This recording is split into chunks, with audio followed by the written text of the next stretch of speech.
Yeah? Thank you. Thank you.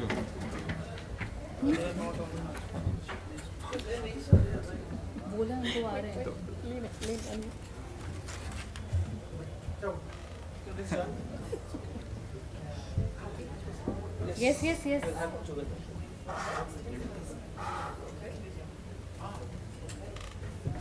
Hello. Hello.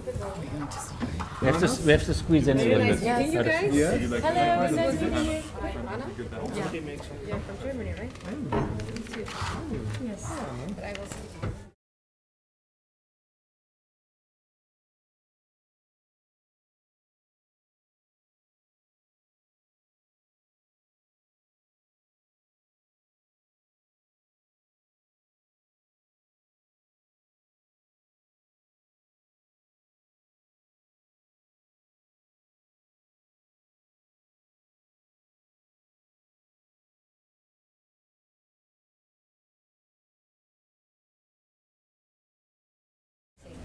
Once in India. We could do the same thing, man. We can both wear hats and our sunglasses. Yes, he already actually. We discussed it. We discussed it when we saw you.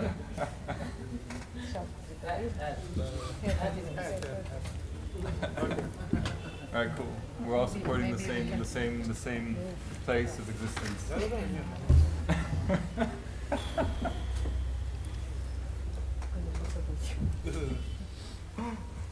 Ну, мы готовы.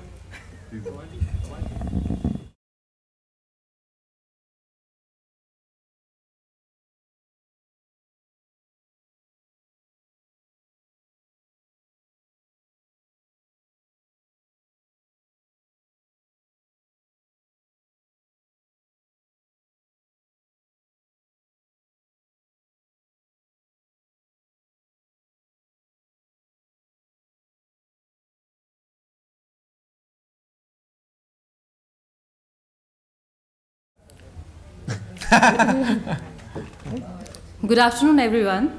A very warm welcome to all of you for the 53rd International Film Festival of India. And a very warm welcome to all of you to India. Thank you. So today we have the cast and crew of two films from International Panorama feature film section.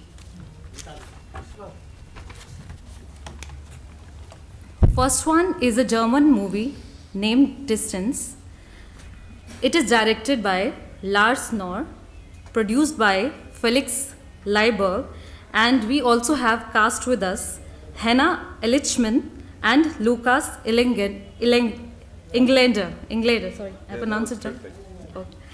So I'll just share a brief about the movie, and then we'll play the trailer for getting more information about the film. So during a worldwide pandemic, the marketing director, Laszlo, isolates himself in his apartment due to a fear of contracting the virus. He avoids all human contact, even with his wife, Sabina, and their two children, who are staying temporarily at a vacation house. But one evening, his neighbor, Zoe, appears at his doorstep. Zoe's uninhibited relationship with Carl, which he now watches from the window, seems a welcome distraction in Laszlo's struggle to land new business and avoid his company's impending bankruptcy. Distance was written during lockdown, shot in just one apartment, and produced completely independently. So now we'll play the trailer of Distance.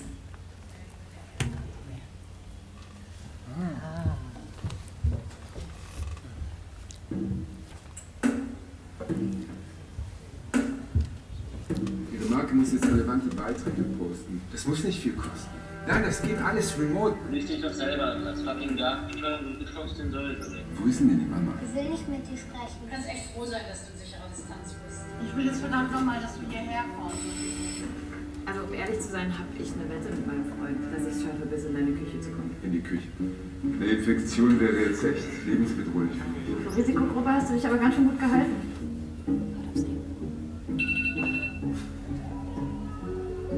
Wenn du willst, kannst du hier eine Nacht bleiben. Aber nur eine Nacht. Und nur wenn wir das safe hinkriegen. Hinter der Wand, ohne Maske. Bad und Küche. Mit am besten gleich nochmal komplett desinfizieren, bitte. Was heißt denn komplett?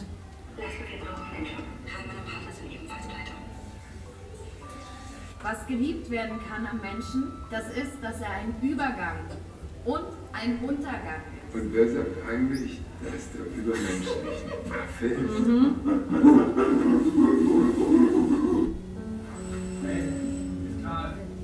Aber die verarscht sie genauso, wie sie mich verarscht.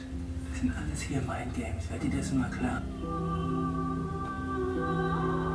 None of these numbers work for me. Do you want the job or not? Honey, du hast auch 2 Kinder. Kümmere dich mal um deine eigene Family.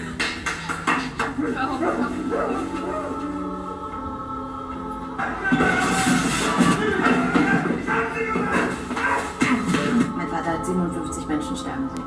Alle mit unterschiedlichen Leben. Aber eins hatten sie alle gemeinsam kurz vorm Tod. Reue. Wegen dem, was sie nicht gemacht haben.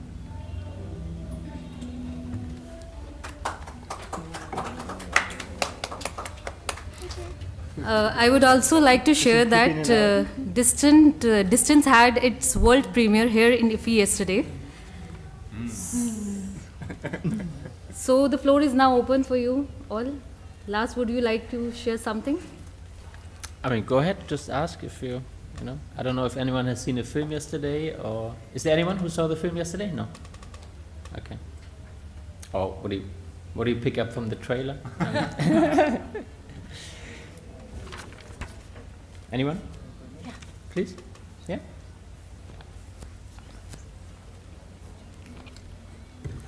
Hello. So I'm guessing that the pandemic was the inspiration behind the starting of the writing of the movie. But was there any other source material that you referred to, like other books, other films that sort of inspired? Because you can see a little bit of Rare Window in it also, because he can see her through the window, things like that. Was there anything that you referred to? I mean, obviously, you know, the idea was very quickly to do this in a very restrained format. I think from the beginning I wanted to write a piece for 2 people in one apartment, and of course then, you know, I was watching, you know, all of these films that use the same format of, like, you know, everything happens in one room or in one place, in order to avoid also that the apartment becomes boring. You know, so I really wanted to see the different rooms and create a character on its own. So the apartment, I really, like, I saw it as a character, you know, that each room had its different sound and tonality, and, you know, so. And yes, a lot of books and poems, and, you know, you just saw the character Zoe brings in this, like, notebook from her father, and there's a lot of, like, quotes written, and, you know, so at that time I was reading a lot of poems and Neruda and, like, Nietzsche, and, you know, so the film is scattered with all these, like, little, you know, fragments of it. Yes.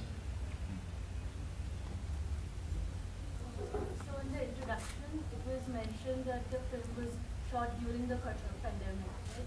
So my question is that if it were to be shot right now, or when the pandemic is kind of reduced, would you have done anything differently, or would you have done it just like you did it then? Because the things have changed from what the situation was then to what it is now. So if you were to make it now, what are you going to do? Of course, I think once you finish a film, you know, as a filmmaker, you think, oh, I'm going to do different the next time. But I think it has nothing to do with the pandemic. It's more like going through the process of the creative process of making a film, after which you think, okay, next time I do this and this differently, you know. But I think it's not really so much related to the pandemic, you know. It's I often felt that the pandemic was not the problem itself. It just, like, it used as a, you know, as a push forward and bring forward all the problems we had inside of us, you know. But there was no hiding anymore. I think this was a starting point for me for the film. I think it's really is not a film about the pandemic. It's just like it's a catalyst to push forward what all these characters, you know, like keep inside them for so much. But at one point it was really, like, pushed forward. But also not only because of this pandemic that's happening in the film, but very much also because of her character, Zoe, who enters the apartment. It's almost like she's the virus. Because this character, Laszlo, is hiding and he's protecting himself from the virus.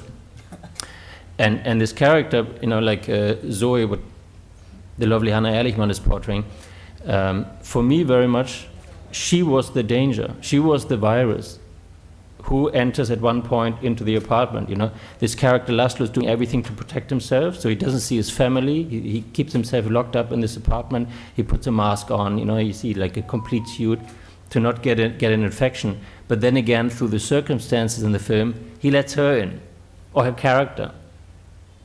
And this is actually also, you know, that it's a danger, but also, you know, whatever happens then, you know, it needs to happen. You know, there's a destructive form that she brings into this apartment, the talks they have, the honesty they share. And I think this is needed for this character to, in a way, also free himself from what he's like. It's very much about fear of change, and, you know, in order to change, you have to let go of fear. You know, at the beginning, there's a lot of fear. I think it's also a time document. I think a lot of films are documenting time and culture and references. But I think we probably wouldn't have done that film without lockdown or without all the restraints we had, because it, as Lars said, catalyzed his story and was inspired also.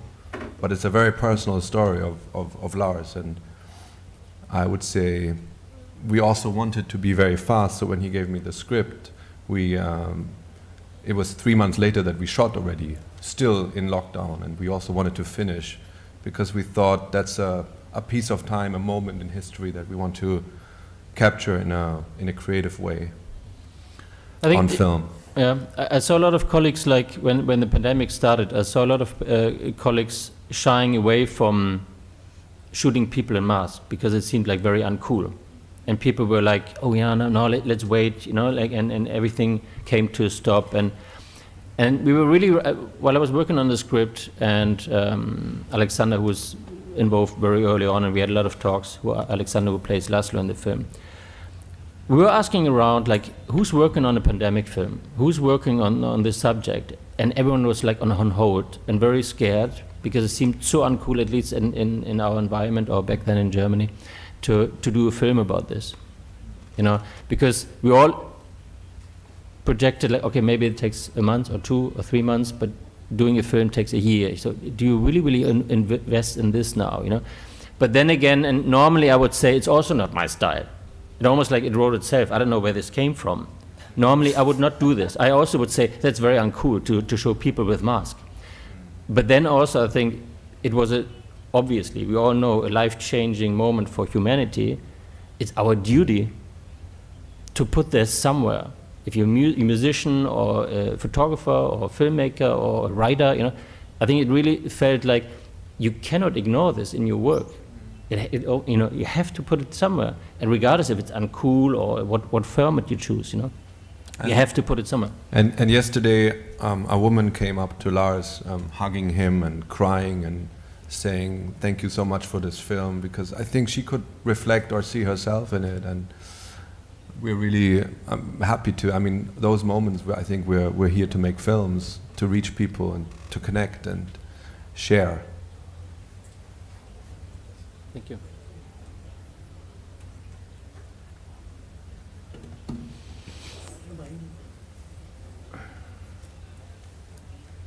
Yesterday I have seen the film in distance. It says it's some story of the family, a person and a lady, they are talking together. It is just a contrast of the life of German people throughout the world. It says something about with the dialogue, says something about the family, or something about the society, or German society, or any other place of the world. Well, you know, Germans are not funny, and they're very dry, and there's just, it will take probably another 1,000 years for those barbarians to become human and funny. Yeah. No, I'm just joking. But what's the question specifically? Oh, thank you. Yeah, yeah. Distance says something. Yeah, that's true. That's true. And there are probably cultural implications in the film that also say something about our society, or how we grow up, and with all the baggage of history as it's there. As it's here as well, how beautiful the history here is. It's much more, I feel, connecting and sharing and loving and kind culture that I embrace very much. I'm very happy to be here and to be invited by the festival and that we could show our film here. Can I say something? Of course. I think I saw the film yesterday here, and I was so grateful to see it here because I thought, where can we connect with the continent's difference? And there was this global pandemic, so that's the part where we immediately connect, and then the emotional part where we can connect because we're all human. And so when we touch each other on an emotional level, so we're just immediately the same and we know each other.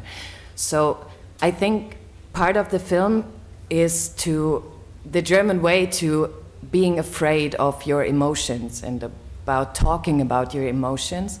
And we screened it here yesterday, and the audience was so not scared to share their emotions, and it was a really flattering way to feel the love from the audience to us, and it was nothing like the German way to enjoy a movie together. So thank you so much for joining us, and go on the ride with us. Hi everyone. I think it's also a document of time. Like as Felix said, we are right now in a time of transition where suddenly we're allowing ourselves to speak about our issues and our psychological problems, and like also to face that we do not know how to be ourselves. And so I think with this film, here we're receiving this reception. In Europe it might be a bit colder, but it's still the same place, right? Yeah. It's still the same fear that we all face of how can I be me? And in front of whom can I be me? And sometimes we need the exact opposite to ourselves to be able to find that thing that we are. Yeah. And I saw it for the first time yesterday, and it's so cool. You made a time document. You made something that is really zeitgeist. Well done. I think sometimes, you have to destroy yourself in order to refine yourself. And I think this is also very much in the film, you have to go to destroy something in order to create something new. There's this metaphor for you have to go to war with yourself. And becoming the butterfly. Exactly. Yeah. It's this, exactly. In order to become a butterfly, you have to go through metamorphosis. And it's a very healing process, isn't it? But this lady had a question now. Yes. I have a question for Hannah. Yes. So how hard was it for you to get into the character of Zoe? It's a character with great depth. So were you able to relate it to the character at any level as a person? Thank you for the question. To be honest, I read the script first, and it's called a rough version, and I was clinging to this word of being rough, and I read the script and I felt, wow, the character is so deep, and she has some issues. We don't know what exactly the issues are, but she is on her journey to find something, herself in this society, her place.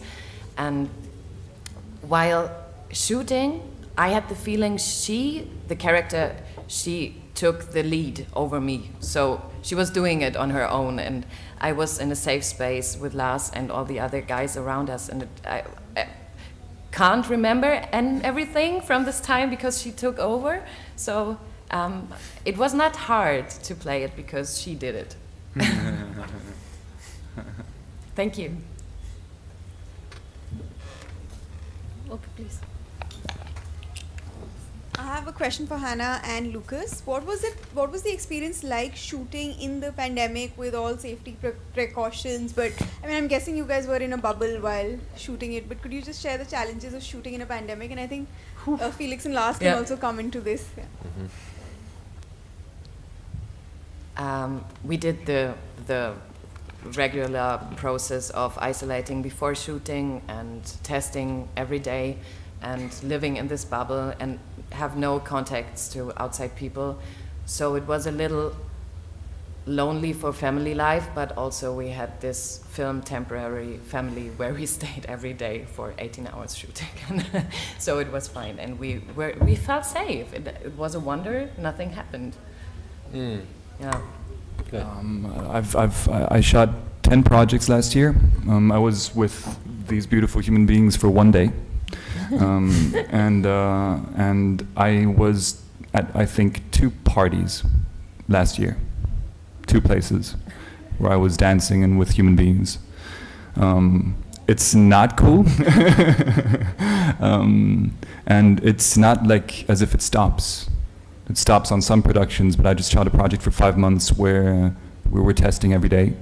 Everybody wore a mask. If you didn't wear a mask, somebody would come up to you and you would get into trouble. And we needed this place also of like, you get into trouble if you don't wear a mask, because we had 80% of people who caught COVID. And in case some of you work on film sets, you know how much it costs. And if a production shuts down, it can be destructive. And so it's a tough time, and unfortunately still I have to say we got to stick together to pull through it and protect your actors, especially in the and not let them get the virus. But of course, the very restricted frame we shot this film in, you know, like shooting everything in one apartment, was just like 2 main characters actually within the apartment, helped us to go through this. I mean, it was written this way. I wrote it in a way already calculating we have to make it, you know, it has to be doable. So I think this helped. We shot in our apartment, actually in my apartment. And some of the crew were living on the 3rd floor. We rented another place there. So it was almost like, you know, a lot of people didn't even leave the building for 14 days. And we had to shoot rapidly. There was only a very short amount of time where the actors were available. So all these circumstances made it very difficult to shoot, but also in that perspective of like how to deal with COVID restrictions, almost easy. Yeah, in that way it was almost very authentic, because the film has that kind of setting and we were also in that setting. I mean, it's definitely not nice to shoot on with masks for a long amount of days, and with all the restrictions we had, and yeah, it's not a nice feeling, but it kind of fitted to the film's message or the narrative. So we kind of had to go through something, to a transformative process, I think all of us ourselves, doing this film. And it made it very realistic, I think, for the characters also to be in there, you know, to deal with this. Especially Laszlo, the main character, is so afraid and he's like protecting himself. So I think it was really right at the beginning where everything was, you know, still up in the air and very, very, you know, we didn't know where's this lockdown going to. But I think one important aspect about this lockdown is like also that we wanted to make sure that in the film it's not really COVID, you know, it's a virus, you know, it's just like a metaphor for something, you know, it could be, you know, something that also exists in 10 or 20 years. It's a virus, you know, we never really gave it a name, you know. Any more questions? I read that this film has been produced completely independently. Sorry? So the film has been produced completely independently. Yes. So, so I would like to ask you, what are the challenges faced by independent producers or filmmakers in Germany? Well, Where are actually, there some challenges? Yeah, I mean, it has advantages and disadvantages. In our case, I'll start with the advantages. The advantages were we could shoot within 3 months. Completely impossible in Germany. Otherwise, you need a lot of time to finance a movie with all the fundings that are possible in Germany. But because of the story and the setting and the pandemic, we thought we need to be very quick to finance it, and so we financed it privately. So the disadvantages, of course, are in order to get a lot of money, you would need also a lot of time probably, or find people who are willing to invest in a risky project like this.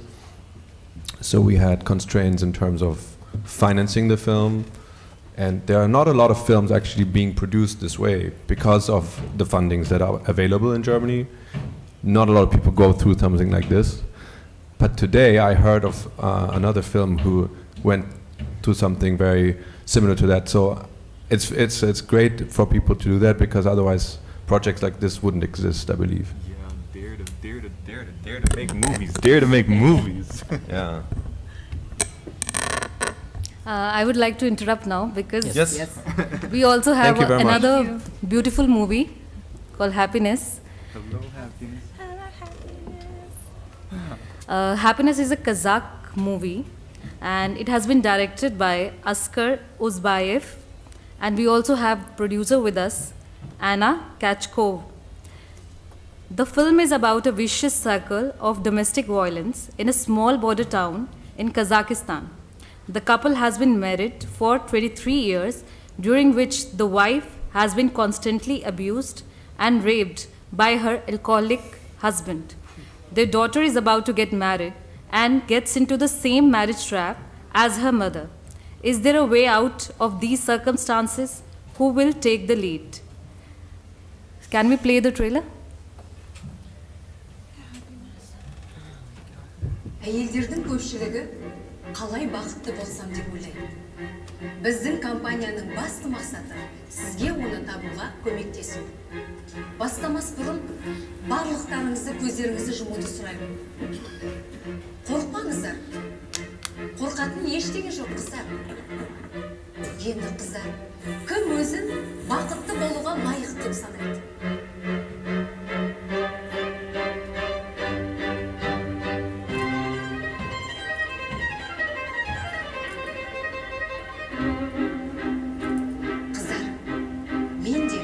Осыдан бірнеше жыл бұрын дәл сіздер секілді өзімді бақытты адам деп санамадым. Тіпті бақыттың не екенін мен білмеппін де. Бірақ осы компанияға келгеннен кейін барлығы да өзгерді. Сіз де өзгере аласыз, мен сияқты. Бақыт деген не? Сұлулық. Жақындарыңызбен жақсы қарым-қатынас. Ал мүмкін ақша шығар. Ішіңіздегі бақыт сезімі. Дегеніміз. Осының барлығының қосындысы. Және мен сізге қалай бақытты болудың құпиясын ашамын, қыздар. Бұл өмірде орындалмайтын арман жоқ, қыздар. Біз барлық әйелдерді біріктіріп, оларға күш беріп, бақытты болуды үйретеміз.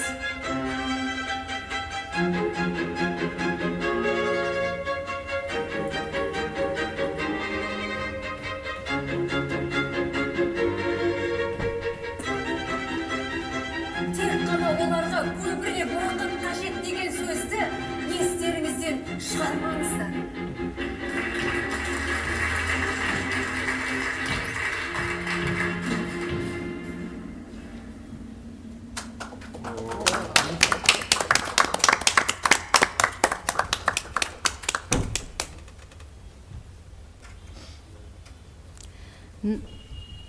Now let's hear about the movie directly from the makers, whether the protagonist has found her happiness or not. Hello, everybody. So I'm the producer. Here's the director, Askar Zabayev. We are very happy to be here. It's an amazing audience. We have discovered yesterday incredibly feeling for this film. So maybe I also wanted to ask you if you have seen the film, maybe some of you? Oh, thank you. Yes, it was really full house, and we already had I will tell you maybe a little bit. We had a premiere at the Berlinale last year, actually during pandemic Berlinale, so even the director could not come. But we won Panorama section. We won an audience award, so in a way it's related to what I heard here. It's the problem is very touching to the audiences in Europe, in Germany, for instance, and here, what I've seen. So thank you also to the Indian audiences for your response to the film.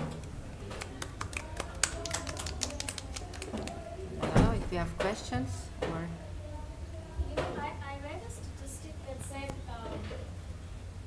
I read a statistic that said 70% of the women who are tried for killing or violence against their husbands are doing so in self-defense.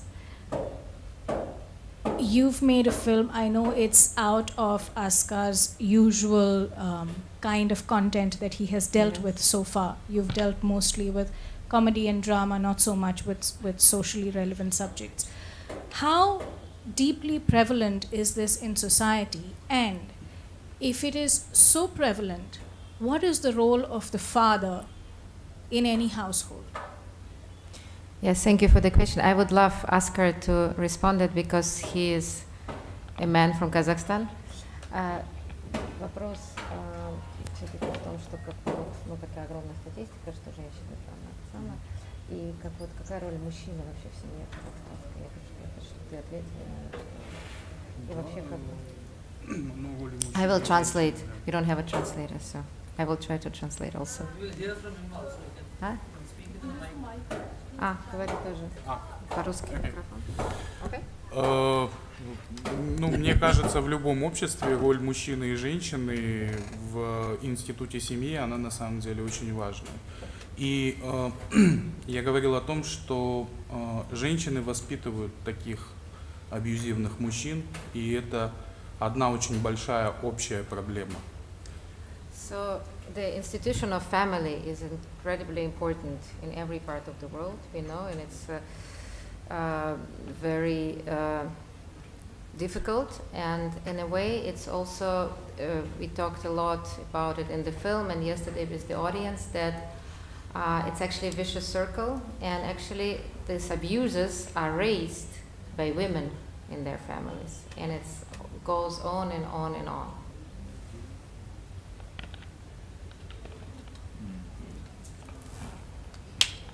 I have a question for Mr. Ajkar. When I first saw the poster of the movie, I was taken away. Like, it was very intriguing for the audience, for normal people also, to see such kind of poster of the movie where I am seeing that the protagonist carry the cutout of a woman who holds these cosmetics and she is wrapped up with plastics.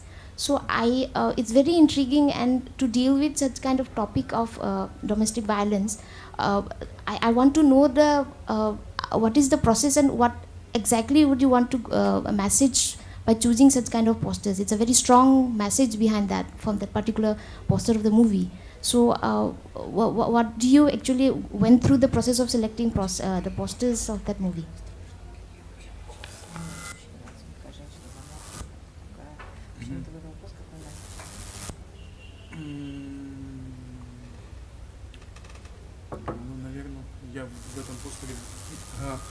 Я в этом постере видел больше какую-то красоту, энергию, какое-то напряжение. И этот постер, когда мы выбирали локации, я просто проходил мимо, увидел этот забор и сказал: здесь я сделаю постер. So for me, this poster was more of the energy, of the feeling, and also the beauty.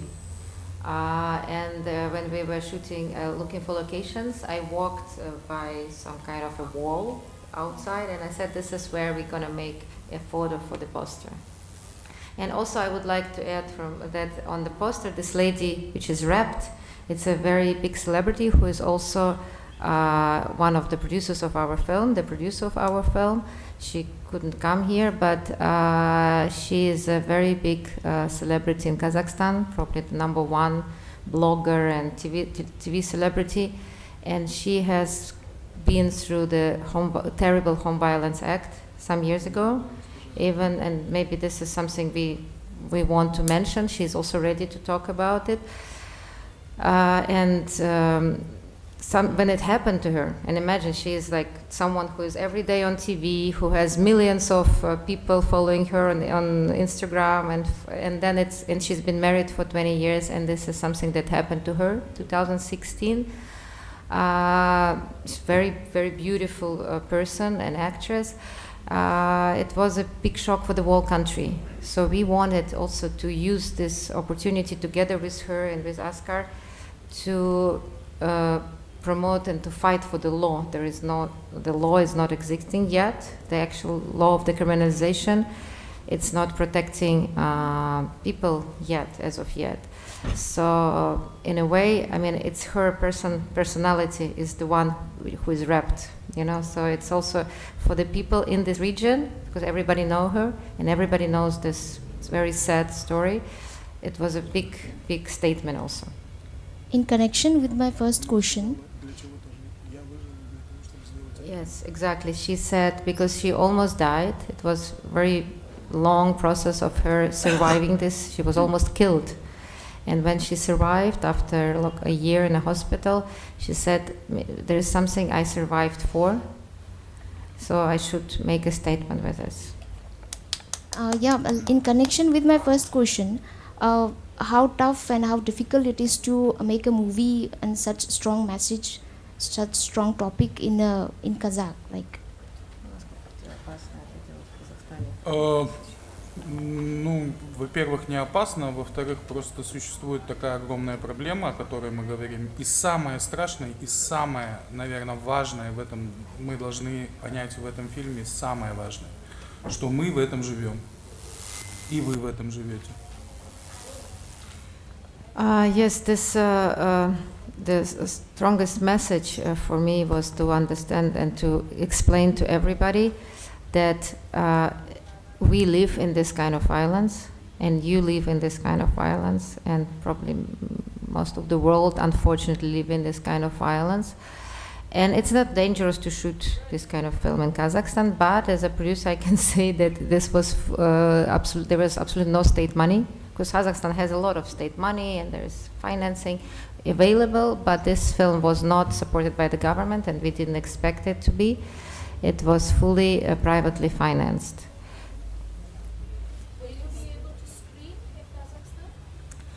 It is not an easy task, because we know that many people will be, because it's so real and it happens in so many families. I'm sure it happens also here in India and in many other countries. We've been screening all over the world. I was myself, as a woman, I was amazed in how many also European countries, women were coming to us and sharing their stories. It's incredible that it's today, in 2022, this is what we're experiencing. So in Kazakhstan, we will be having a screening there is like an international festival happening next week, actually. So we'll have a premiere there, and we'll have a release in January. Let's see what happens. But as I said, it's not supported by the government. But it's also not, I mean, Kazakhstan is a very loyal country. I've done a lot of also very socially impacted films there. So it's not going to be prohibited or anything. You know, it's just, we have to come through to the audience, to the people. I actually wanted to add to a question. So it's about the predicament of women in your country. So how empowered are women in Kazakhstan? I think you've answered it already, but would you like to say anything actually, else? I would like him to, the director, yes, to let's ask, have a man's because view. he has a very, I love his perspective, especially because I'm still a woman and he's still a man. Я говорю, что она говорит, что какая роль женщины в казахстанском обществе. Я говорю, хочу, чтобы ты ответил, потому что ты много об этом говоришь. Ну, роль женщины в Казахстане, она очень важная.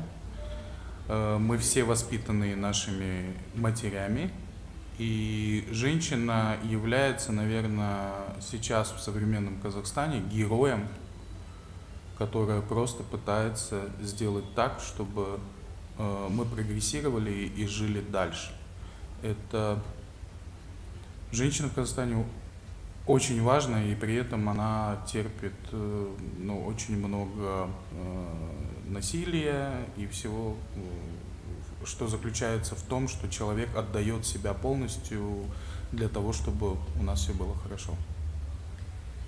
So he thinks, and I really like this statement, that the woman in Kazakhstan has actually a leading role. She is raising kids, she is raising the family, she is making statement every day with her power of also changing the society. The society today actually relies on women, because they're actually being patient and they're being strong enough to try to push it forward. And there are many things also that actually women are deciding in the families. The women have a lot of decision power, but at the same time they're still suffering, what we have shown in the film, and it's two sides of a medal. I would also like to ask one question. That in the trailer we saw that she is in search of happiness. Like she thinks that what is happiness? Is it beauty? Is it money? So I haven't seen the film. So at the end, what is her definition of happiness? Did the movie end on an optimistic note, or?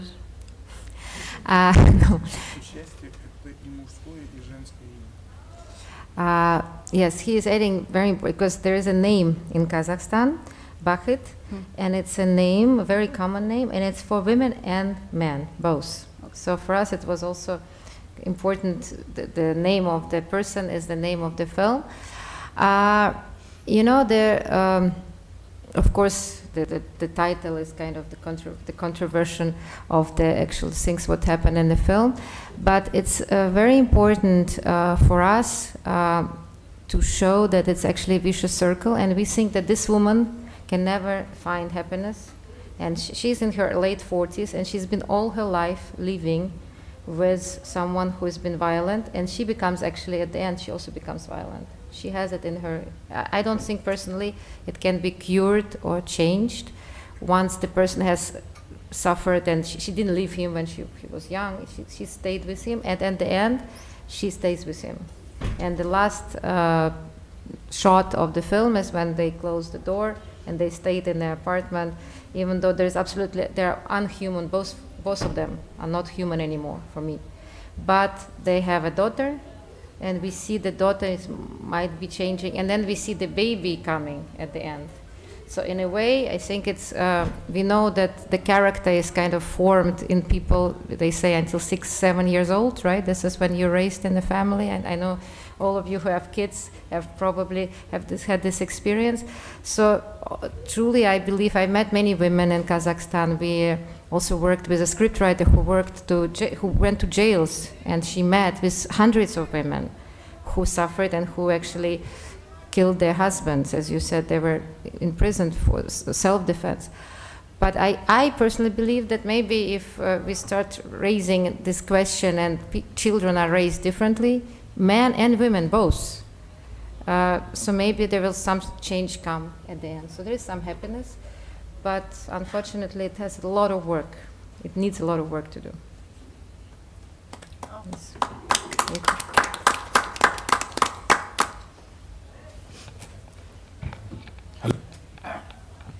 Probably I was the only man, or the guy who watched the movie yesterday. And my question with Oscar is, when we heard or when we see this kind of art house movie or meaningful movie, it comes with a kind of tag like it will be boring or long shots and everything. But I found the script very, very engaging. Like with each frame, with each scene, you do something and people are engaged. That is one of the reasons I think nobody left the audience, and after the screening people are coming and touching his feet, which very unusual for me, and they didn't understand why they are touching their feet, because that was the great gesture. So was it deliberate choice as a scriptwriter, because he is the scriptwriter of the film and he wrote the script in Goa, if I'm not wrong. Yeah. So this film has been written in Goa. So that's another tag for Goa. So was it deliberate choice, Oscar? Okay, like you thought I engaged through script writing to the audience, or it just came as natural to you? Thank you.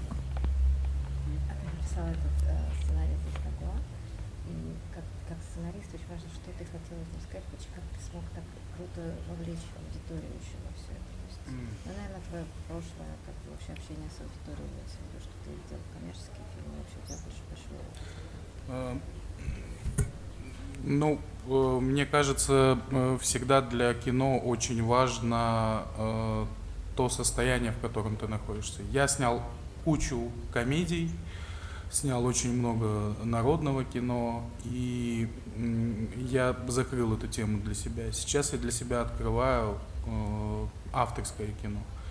То, что касается Индии, да, 6 лет подряд я сюда езжу, и еще 6 лет подряд я еще буду сюда ездить, пока Индия меня принимает, и пока я могу оставаться здесь один на один с собой и писать сценарий. Так что Индии отдельное спасибо за переосмысление себя. So, two parts an answer. So the India part, yes, I've been coming to India for 6 years, and I will come to India as long as India is welcoming me. Every time it's getting back to me. It's the place where I can be alone with myself, and I'm extremely happy to be able to create my scripts here and to work and to understand my work here. I have also done a lot of, for me the script and the idea is important that it has to engage the audience. I have done about 20 comedies, and all these comedies were very successful in the box office, and they became people's comedy. People are using their, the log lines, and everybody knows in the country these films. And at some point I'm closing this chapter because it's become very important for me to make films that have more of a social statement and to go this way. But of course I want to engage audiences, that people really watch my films. I have a question.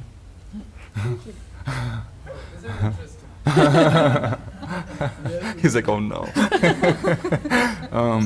Do you feel like, because you shot so many comedies, that you understand the depth of drama differently and therefore can bring it more humanity? Того, что ты снял столько комедий, ты, наверное, чувствуешь глубину драмы и можешь принести что-то новое в драме для общего общества. Уже как бы ответ. Да, no. Мне просто хочется сказать, что комедия, по сути дела, это самая-самая большая драма. What I want to say that comedy is the biggest drama. Yeah, I had a feeling that would be something like the answer. Okay, cool, thank you. So, Yes. Yeah, my question is to both Lars Krohn and Anna Kachko and all of you. Both of you, when you began your remarks, you asked whether anyone here has watched the film. In fact, no. You asked whether anyone here has seen the film, right? And just some time back, your gentleman, your name please? Chandra said that he thinks he's probably the only one here who has watched Happiness. Am I right? Yes. So I want to... Looks like it, yes. Sorry? No, so my one basic doubt is, where can we watch your films? That's the great I cannot, yeah? I mean,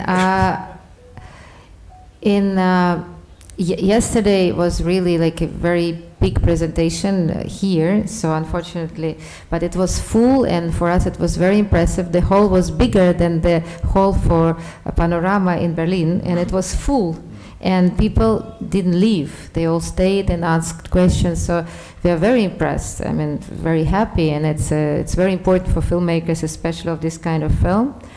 Otherwise, I hope this film will be distributed in India. I mean, it's been pandemic, and it's been going a little bit slower, but we already had maybe like 40 festivals, which is good, and we continue. So we hope the film will be distributed in India and also online. So we are talking to different streamers. So hopefully you will see it one day. And we already made a new film, so we continue with our journey. You're going to be back next year. Can we have Lars Krohn also? Yes. I mean, yesterday it was our world premiere, so we at the beginning of that line. Hopefully, many more festivals will follow. But so let's see. Hopefully, also we'll find distribution in India or anywhere else in the world. But for us, it's just the beginning to promote this film, to go out, and hopefully, soon you're gonna see it. But also it was very impressive yesterday. We agree in our case. No one left the film, although it's quite slow and in ways also dark. Yeah. So it was not a Bollywood movie at all. But people really stayed, and we thought that was very impressive, and the emotional impact it had on a lot of people, and very intelligent questions afterwards, and like so many people just came to us and wanted to take pictures. Like, it was a very warm experience, and we're very grateful. Which is really not happening in Germany. Yes, that's what I want to say. We are not used to it. We are not, even though we go to bigger festival, we are not used to it. And I think it's so important that it's you show your feelings. I mean, this is something I really appreciate. It's been great. Exactly. It's a revelation that it also connects to the people on the other side of the world, because any film project starts with one person sitting somewhere and thinking, oh, I want to make that film. And it's absurd because, whatever anxiety you have, you think like, this is worth putting out there. And you doubt it all the way through, even until the day before we premiered here. You think, what am I doing here? But then it's such a nice moment when it actually connects to people. Especially, as I said, on the other side of the world, and people get it and understand it. And, and suddenly it makes sense. why you do what you do, So great to hear from both of you, but both of you, we could hear the plans that you have for distribution and where we would be able to catch the film in the coming days. But my question was where we can see the film at IFFI. Well, in our case, whoever wants to see it, come up to me and we'll send a screener. In terms of distribution and all of those things, no problem. That's great to know. But I think there is we have to ask festival organizer. From what I know, we only have one screening at the festival. That's what you're asking, right? No, in fact, I know that. Okay. But basically, my question is, you asked whether we have seen the film, right? Yes. I would like you to define what we mean by seeing the film. It's just... Go ahead. For instance, I would first like to hear from you, please. Yeah. No, because I think it's just the experience of the European producers that you have a press screening sometimes before and then the press conference. So, but I see there's a little bit different. So that's why I think, because that's why we ask, because there's always a press screening and the official screening. That's something that just we're used to, to have. So that's why in journalists sometimes they don't see it, they see it, and we engage them when we're presenting our films into different conversations. Yeah, I'm sorry, but my question was. No, my question was, what do you mean by seeing a film? Okay. That's for the directors, I think, the question. Is it just going to cinema and watch it, or is it the level under it?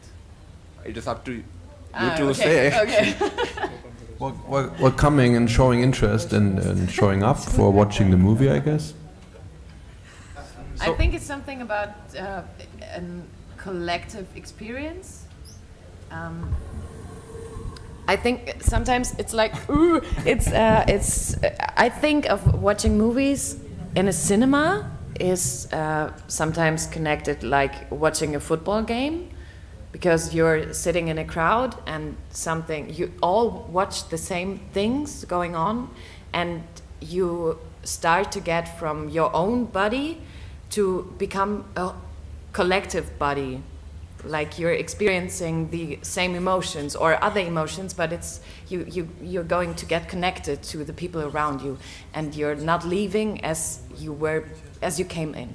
You're changed because of the people around you, and maybe you don't like what you see, but you changed in a way because you had a connection with the other audience people. So maybe that's what for me is watching a movie, to feel collective happening. Yeah, to leave my own body and my own borders. There's a question over there.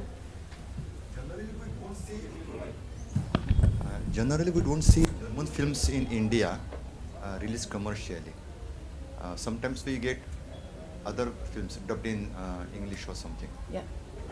And I'm not talking only this film, but other films also.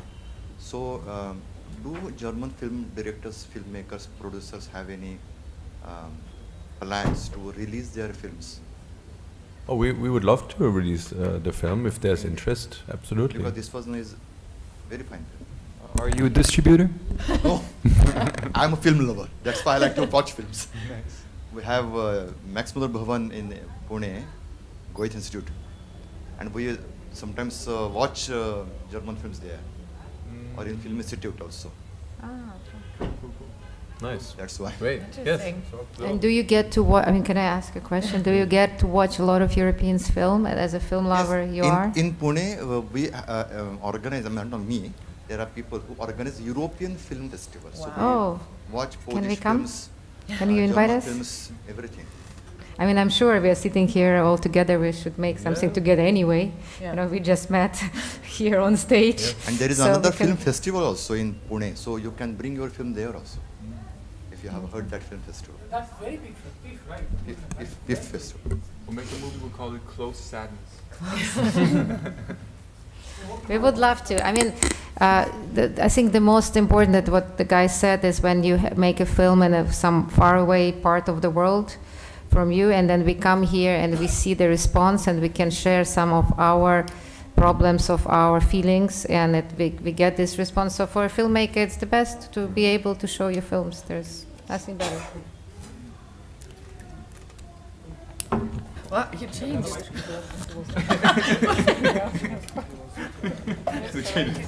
Oh, it's somebody else. Hello, Still not happy about the answer? Yeah, gonna ask again? Yeah, of course. Yeah, gonna ask again? Okay. Yeah. So it's great to hear Hannah's answer that the film, watching a film entails a collective experience, right? So two questions there based upon that. One, do you mean to say that this collective experience, is it a desirable feature which constitutes watching a film, or is it a necessary feature which is foundational and existential to the process of watching a film? Well, and look, if, okay, yes. Well, look, it's. Let him Want to ask. finish? I have an Yeah, answer. No, you can. It's okay. Boom. I will come. I will ask afterwards. I mean, you can Okay, ask. okay. Yeah. I think in the pandemic showed us in a way that no one went to the cinema in the pandemic, and afterwards numbers are slowly only coming back. So I think what we're facing with in the movie industry is a lot of people watch their films on screens, on small phones, and in their homes. But I think there's a difference coming into a screening room, into a movie theater, watching films together with a lot of people. And what Hannah said is, I think it's so true. And I grew up going to cinemas and to festivals and enjoying that. And especially like when we saw the film yesterday, the reactions, the laughter, people coming to us, and all of this is something that cannot be transported on the phone or even into your home. I think that's really important, and I hope this will stay and people come back to watch films in the theater. Thank you. That's great to hear. So this question remains unanswered. Whether this collective experience, is it a desirable feature or is it foundational to the process of watching a film? And if it is foundational, does it thereby mean that what we watch on our mobile phones when we are alone, hooked up onto our earphones when we are not alone, but we are having a solitary experience, watching a film in a crowd or in a train, for example, and even watching a film on our personal devices on OTT platforms, where the collective, where we are deprived of the collective experience. Does it, in that case, mean that what we are hence watching is actually not a film, or that we are actually not watching a movie when we are doing that? Interesting. So Go on. interesting. Yeah, okay, so the first thing that comes to me is everything in the end is also individual, right? Your experience of what you call a film is always yours. It is never mine. And the place where we meet will always change through time. Right now we're in a time where we've found technology to be a building block of what it means to be the self. You can expand yourself through the technology you use. Hold on for a second. Hold on for a sec. You can't hear me. Oh shit! Can't we say that word? I can hear you. Yeah. Just, Slower. After technology, no, speed is fine. I just got a momentary distraction. If you can just, after technology. So the technology is your expansion of the self. It's all our expansion of the self at the moment, right? You're the master of your phone. You experience life through how you expand with technology. This is our time in a way right now. So now the question is, what do we want the experience of film to be? And we can't answer that question because time itself tells it for us, because we're all experiencing life individually, and the collective forms it out of that, right? So for me, for example, I would love to have cinema be something where it's like a dance. We go there with all our whatever it is that we are, shyness, expressiveness, and we dance with the movie. But that's my desire. So film, I think, is that reflection in a certain way also of who you are and what you want to experience from the medium that you might love.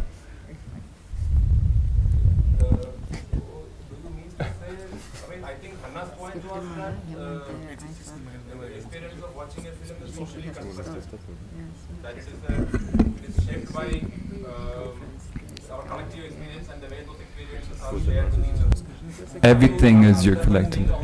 No, I'm saying that the basis is always collective. You cannot exist alone. So that's clear. But the point is, I think there's no right way or wrong way to watch a movie. I think it's up to you how you feel and what you need for yourself to enjoy as much as you can. If you want to be alone in bed with your headphones on and stare at your small screen, then you will experience some other emotions than when you sit in the theater and watch it on the big screen with 300 people. So there, maybe you can see the same film, but you don't see the same film because you watched it in different locations by yourself and with other people. So maybe that's the point, that you can enjoy the same film in many ways by the company you are in. Yeah, there's no dogma. Yeah, exactly. I think it should be put in a box, to critique like classic cinema formats versus new Netflix sort of platforms alike. I think there's a big collective movement also. I think fans of famous series, they would say it's a collective feeling when they all text after seeing the last episode what was going on. So I think there is a collective feeling even on those platforms or series. I think after all, I think you have to embrace whatever's happening out there, because in the end filmmakers have to make the money with it and a living. And if the movement right now is going away from the cinema, you have to let that also happen. You have to work with both. But I think it's important to not to deny one or the other. Can I add something? Of because course. I think there's a lot in, I believe a lot in education and culture, and I think in India you just have this wonderful culture. You're used to go to see films in the cinema, and what the guys are saying, that I hope here it will not die or be changed for like OTT platforms or something, because I see so many people on on the weekdays in the morning coming. It's always full. There are no tickets, and all my friends, I have a lot of people I've been communicating in India, they say from childhood they've been raised like this. They always go see films, right? Probably you have this experience. In Europe it's a little different, and in some countries it's even worse, and of course with pandemic, with everything, it's changed. But I would love to come back here every year and see your great audiences. This is something I think you really are the best in the world for this. So we hope you keep coming back to IFFI, and also we hope you keep coming back to IFFI and also bring many others from there. But basically, so I would Thank you. Yeah. But I have my questions. Is there more? Do we still have time? If there is any other question, you can take. Is there Maybe any there- other question? Maybe there are other people. So not- we'd like to end the Yes, conference we're now. gonna stay We a have couple other press conference lined up. So Sheetal, can we just... okay. Just We're having a huge philosophical argument. He's not happy yet. Okay, I think other members of the media fraternity are also wanting to interact with you, so I will Okay. stop. Thank you. Yes, I mean, if Thank you you have for your other. question. We can talk also outside. Yeah, sure. Yeah. Thank you. I just. But do you have anybody else Last maybe has questions? Okay, fine. Thank you. I don't know if anybody else has questions. Yes? No? Anyone has Are more there more questions? Okay. So we'll end the conference. Thank you so much. Thank you. Thank you, Thanks for having everyone. us. Thank you so much. Thank you.